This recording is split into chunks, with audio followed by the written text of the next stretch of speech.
Hello and welcome back. Our last session is a keynote here today at Sustainability Live Dubai, and that's a solutions-orientated approach to creating sustainable supply chains. My guest is Alexander Hoare, Director at Regenisense. Hi Alexander, how are you?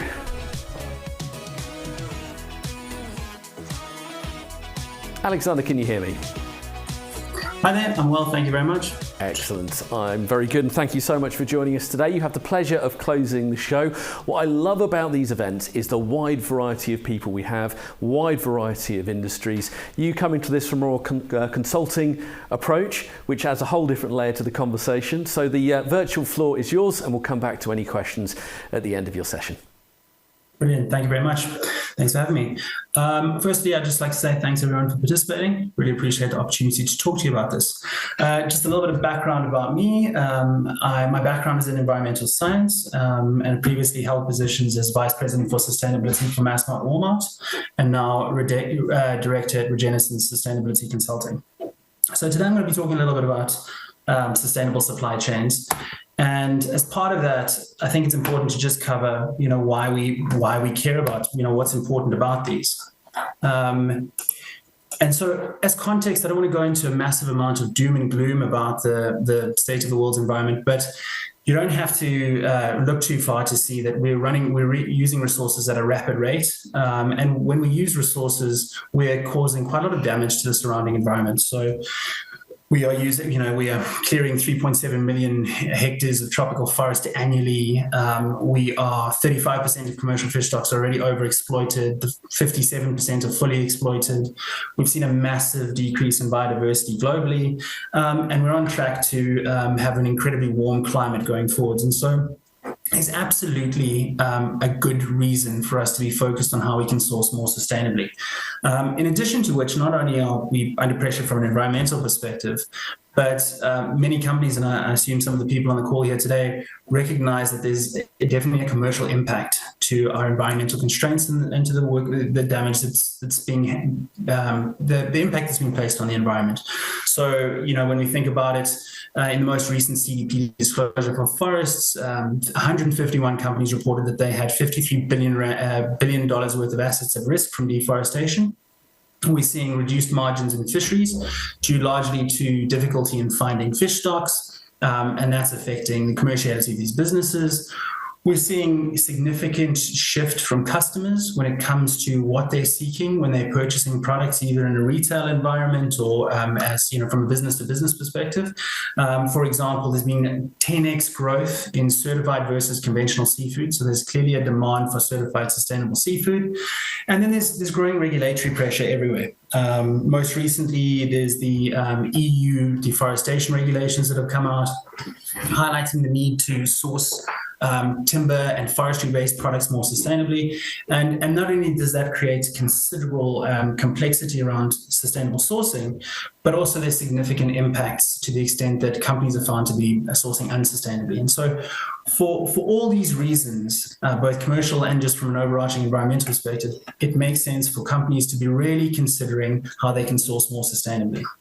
And this has led to considerable, and these are just a few corporates, but the point that I'm trying to make here is between Walmart, Unilever, Kimberly-Clark, BHP, whether you're in the energy space, the retail space, the consumer product space, more and more large companies are recognizing that they need to do something about sustainable sourcing, biodiversity, and the environment, and they're making significant commitments.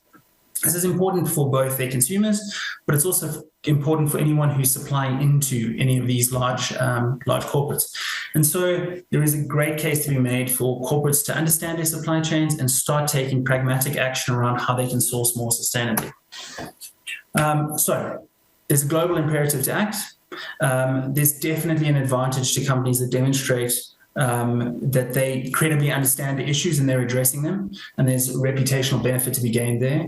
There's absolutely an improved continuity of supply. If you know that where you're sourcing from, you can continue to source from there sustainably into the future. By addressing some of these sourcing risks, you reduce your compliance risk. which is really important. There's also the opportunity to gain market share as you're able to access consumers that previously or are requesting a sustainable product. And to the extent that you as a corporate or as someone advising corporates can help find those opportunities to demonstrate that you're sustainable, there's absolutely opportunity there. There's a new marker when it comes to competition between you and some of your competitors around sourcing sustainably. And then fundamentally, by understanding your supply chain, understanding the impact you have on that supply chain and how you can improve its resilience, it can make you better equipped to deal with things like climate change, which we know is going to be a growing issue when it comes to sourcing going forward. So this is all fine and well, and I think the case for sustainable sourcing is well made and pretty clear. However, the big challenge is, well, how do you do that? Supply chains are incredibly complicated. There are numerous issues at play at any one time. There's environmental issues, there's social issues, there's complexity around information and data. There are complexities around cost. I think one of the critical issues is, well, does sourcing sustainably make my supply chain more expensive? Who really wants this product? And does it even exist? And so it's a very difficult space. And what we advocate is really a 6-step process, which starts with understanding what are the key sustainability challenges in your supply chain specifically. If you're someone who is predominantly involved in palm oil, you're not interested in the complexities of sourcing sustainable soya or cacao. And so understanding what's most relevant in your supply chain, where your biggest environmental issues reside, and then where exactly the pressure points exist is really important in designing a practical way for managing supply chain impacts and moving the needle over time. So supply chain assessment to understand what's most material for you, creating true visibility, and I'll talk a little bit about some examples of that, particularly using new technology to really cut through some of the supply chain complexity, understanding some of the challenges through consultation. Supply chains and dealing with supply chain sustainability issues are not a one-size-fits-all solution. Not everything can be resolved with eco-label certification. Sometimes there aren't eco-labels that are applicable. Sometimes there's good reasons why those that aren't necessarily relevant in your particular case. So understanding the underlying issue and how you can address it, the best way to do that is through deep consultation. We recommend advocacy for change. So once you understand the issues in supply chain, who to talk to about how to start mobilizing people to change behaviors or practices. And then once you've got a vision around what it is that you want to do and who you need to talk to, you can start to look at sourcing policy revision and then finally measuring impacts. So while this is a complicated space, it can be managed in a really impactful and pragmatic way, and one that doesn't necessarily result in significant cost and additional complexity. In fact, sometimes quite the opposite. We found in terms of the work that we've done that often it opens up opportunities. So just to kind of talk a little bit about that, I'm going to use 3 case studies that Regenisense and I have been involved with. The one is seafood genetic testing. So I don't know if any of you know, but and as I mentioned, global seafood stocks are under massive pressure. There is a significant demand for sustainable seafood across the globe. The challenge is that there isn't a lot of supply chain visibility. And so it's very difficult for retailers, consumers, and others to understand where they're actually getting their seafood and how sustainable it is. A project we've been involved with is around doing genetic identity testing of seafood. The key advantage here is that that information can be submitted to an international gene bank where you can confirm absolutely what species of seafood is going into your product. It's actually a very affordable process. But that enables you to pinpoint what species you're selling or what species that you're procuring and where exactly that species resides. And from that, it enables you to go back to suppliers and to producers and fishery managers and run through their chain of custody, but also assess the sustainability of that product. And so the example that I want to make here is that by looking at things differently, by using technology that's already available, you can start to look at your sourcing and your supply chain decisions differently immediately. And you can cut through a lot of the bureaucracy and administration requirements to really get to the truth of the matter and start to make better sourcing decisions and drive change. One of the biggest issues I think we're going to face going forwards is a shift where we simply change our sourcing from one a strained resource to another strained resource. And if we do that, we're just kicking the can down the road. We're not going to see sustainable change. We're not going to change the way that we obtain resources. And so we're just going to move through resources until everything is depleted, and then we're going to have nothing else to resource. And everything that we've left behind is going to be damaged and not functioning properly. So genetic seafood testing is one example of how you can cut through the noise and start making active decisions about a particular thing. And it could be done with in numerous supply chains, not just in seafood. Regenerative resource management is another area that's something that presents huge opportunities for companies. And it doesn't matter what you're doing, whether you're sourcing poultry, you're looking at timber products, you're sourcing from forests, you're actually just in the agricultural space generally. And there are a huge amount of opportunities there. What sort of things have we worked on? Well, for example, looking at pest control differently in agriculture. This is a picture on the screen is of an owl box outside in agriculture. Owls do a fantastic job of controlling pests. They're much cheaper than using sort of typical chemical pesticides. They're much better for the environment. And so they can be integrated into a management plan that's good for the environment, it's good for biodiversity, it's good for the company's reputation, and actually it's more affordable than the alternatives. So another example of ways that we can look at the things we always do differently, arrive at a different outcome, and really make meaningful impacts and benefit the environment. Finally, a good example of some of the work that we've been doing and some of the opportunities really around geospatial analysis. So we think about the critical status that our tropical forests are under. We rely on forests for a huge number of resources, and they're affected by things like agriculture, beef, and then directly through timber, afforestation, palm oil, soya, etc. A great way to assess deforestation risk is through geospatial analysis of satellite imagery to understand exactly where you're sourcing your product from, what the history of that space is, because we can go back in time and understand what that plantation looked at 5 years ago, 10 years ago, 20 years ago.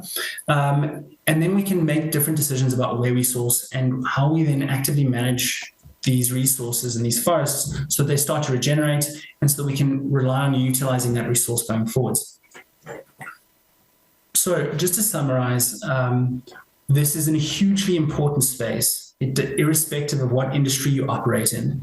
It is one that often our intentions, I think everybody who works in this space and everybody who's dialing into this call agrees, really, really important. We know that we need to change our behavior and we need to change our decisions, and we need to find different ways to gather resources and to use them. The challenge often is the complexity around how you do that in a meaningful way and how you actually make sure that you have the impact that you want. And the key thrust of what I would like to get across today is that can be done. The resources, the technology, and the skills already exist. What it does require is an openness to engage and an ability to dialogue and to look at the way we make considerations around sourcing and supply chains in a different light. Thank you very much. If you have any questions, queries, these are my contact details. Okay, Alexander, thank you very much indeed. We do have a few questions that have come in, so I'll just cover off those if I can quickly. First one is about the challenges that organisations are facing in simulating sustainability scenarios and outcomes. For you, one, how important is it to be able to simulate what a good strategy might look like, the outcomes, what they can be, and how do you overcome those challenges? So I think it's a really good question, and it is a difficult space because all simulations are reliant on a bunch of assumptions and a lot of data, some of which companies don't have all of that data ready to hand, and those assumptions are open to flaws. We see this with assumptions around climate change and expectations around where we see the climate temperatures going, and in a whole range of things. I think that there's two parts. One is, I think you can take a step back and understand what your current impacts are and how just by managing those more effectively or reducing those, it becomes obvious what the positive impact is going to be. And the second thing is, I think, is that even at a macro level, understanding that we can see that resources are becoming more constrained and the cost of securing those resources going up. Just tracking that out based on what we've already seen is pretty straightforward, and it should enable you to look at your costs and your complexities and make decisions based on that. So my push would be try and keep those simulations as simple as possible and base your decisions around those pragmatically, because then there's still a lot of opportunity for you to move before you have to get too complicated. And another question from AJ Kari here. This is about data, which has been a recurring theme of the event today, and the value, I'm not sure if value is a strong enough word, but the value of data in any sustainability strategy. But how do you go about filling the gaps in supply chain sustainability, data quality? How do you try and solve that conundrum? Because if you don't have the data, you really struggle to implement a strategy. Absolutely, and I think that's absolutely right on. Data is critical. I think it's not just having data that's critical; it's having the right data. Sometimes we have too much of the wrong data and too little of the right data, and again, you can't make good decisions. I think what you have to do is you have to be innovative in terms of your thinking, and you need to know exactly what the most important data is, and that's sometimes not what you think. So when we think about supply chain complexity and we think about chain of custody documentation, there are thousands of documents that go into chain of custody to prove that something left a farm and got to another place at a particular time. But what you really need to know is the farm that it left, is that well managed? Is there deforestation happening on that farm? And so sometimes by going back to the root of what it is that you're actually looking for that really tells you what's going on, trying to obtain that data in the simplest format possible, and then interrogating that data as a way of identifying what the gaps in your supply chain custody or whatever it is that you're doing exist really helps. So the answer is data is a challenge. You need to be really thoughtful about what data you can, and then you need to be quite innovative and in the way that you go about obtaining that data. And this is where technological innovations like genetic identity testing, satellite imagery really become powerful because they can cut through a lot of that noise. And it'd be wrong of me not to come to you with what I feel has been the main theme of the event today, and I'm sure everyone who's been watching for several sessions today will have picked up on this, and that's the challenges about making sure your sustainability strategy works in different regions, across borders, in different areas. I'll come to you on that, as it's been a recurring theme, and a man of your experience, I'm sure you'll have some insight on this.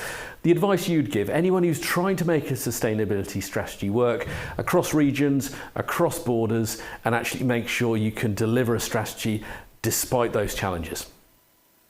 So, having worked for Massmart Walmart, I've had quite a lot of experience with this because, the kinds of environmental issues that you see in North America versus the ones that you see in South Africa and Africa can be quite different. And the expectations of stakeholders and the expectations of civil society vary.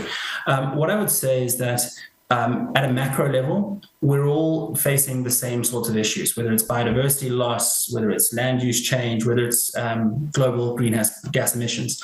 How we address those things has to be tailored to the specific region in which you operate as far as possible. So when you're thinking about recycling, things are recycled in Africa that are not necessarily recycled in Europe. That doesn't mean we should stop recycling those things, but what we do need to do is tailor our approach to get the maximum beneficial impact in whatever region. And so it does require a deep understanding of regional eccentricities, and then being able to create the flexibility to say, we ordinarily wouldn't regard this as a recyclable packaging type, but where we see that it is being recycled regularly, we're prepared to revise that in order, for example, to get the maximum possible local recycling rates that can be achieved, for example. And I'm speaking from an example we've actually dealt with. So it does require some regional nuance, but there can be an overarching directive which we all head towards. Yeah, that sounds like a good balance. And one final question, if I may, as we're just up to time now. And again, it's another theme that's been recurring throughout the whole of the event, and that's the word impact. And that's making sure we are delivering the strategy to gain the maximum impact through the implementation. Your advice, anyone you work with, when it comes to making sure the implementation works, what would you say on that? So I think it comes back to a certain extent to the data. You need some decent baseline data against which to measure your progress. So I think that's critical. And then I think the other thing is that you've got to be quite brutal in going back and measuring whether you're seeing the change you expect to see. And if you can't see that change, is it a failure in terms of the way that you're recording data? Or is it because you're not having the impact that you want and your program doesn't work? And then be prepared to revise that. This is a really complicated space. This is one that these changes are going to take time to manifest. And so it does require people to be resilient and to really persevere when it comes to keeping on working through the process and making sure that they have the impact that they want. That is fine advice and a wonderful way to round up the show today. Alexander, thank you so much for joining us here at Sustainability Live. Dubai, I really enjoyed your insight today. Thank you very much. Pleasure.